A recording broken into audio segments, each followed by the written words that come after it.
Sidratul Muntaha adalah tempat keagungan Allah yang diperlihatkan kepada Nabi Muhammad saat Isra Mi'raj. Istimewanya hanya Nabi Muhammadlah yang boleh memasukinya, sedangkan malaikat Jibril tidak. Di sanalah Rasulullah mendapat perintah sholat yang diusulkan Nabi Musa alaihissalam untuk dikurangi hingga akhirnya ditetapkan 5 waktu. Lantas seperti apakah Sidratul Muntaha yang disaksikan Rasulullah? Dalam hadis riwayat Ahmad, ketika dimi'rajkan ke langit, aku dinaikkan ke Sidratul Muntaha. Kemudian aku melihat cahaya yang agung. Daun-daun Sidratul Muntaha itu seperti kuping-kuping gajah dan buah-buahnya seperti kendi besar. Di sana ada 4 sungai yang dari akarnya keluar 2 sungai luar dan 2 sungai dalam. Saat itu aku bertanya, apa ini Jibril? Ia menjawab, 2 sungai dalam adalah 2 sungai di surga, sedangkan 2 sungai luar adalah sungai Nil dan Eufrat.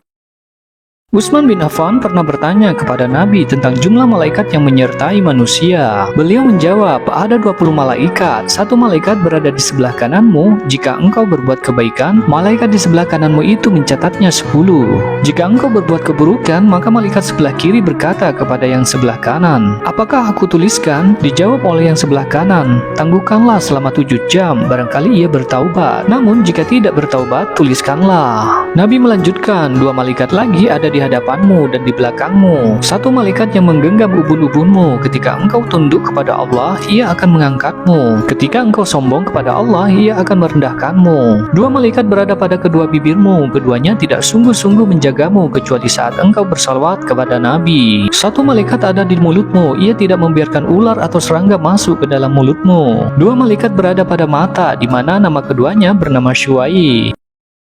Dalam kitab Fadail Asy-Syahabah yang diceritakan Anas bin Malik, ia berkata, aku melihat Rasulullah saat waktu sholat Asyar tiba. Ketika itu orang-orang mencari air untuk berwudu, namun mereka tidak mendapatkannya. Saat itu Nabi Muhammad berada di sebuah zaura atau sebutan untuk tempat yang agak tinggi terletak di dekat Masjid Nabawi. Nabi Muhammad diketahui memasukkan tangannya ke dalam sebuah wadah. Atas izin Allah, air secara mendadak memancar dari jari jemari beliau. Para kaum muslimin saat itu pun berwudu dari air tersebut. Qatadah yang mendengar kisah ini pun bertanya pada Anas, berapa jumlah kalian saat itu? Anas menjawab, sekitar 300 orang. Hadis riwayat Bukhari dan Muslim.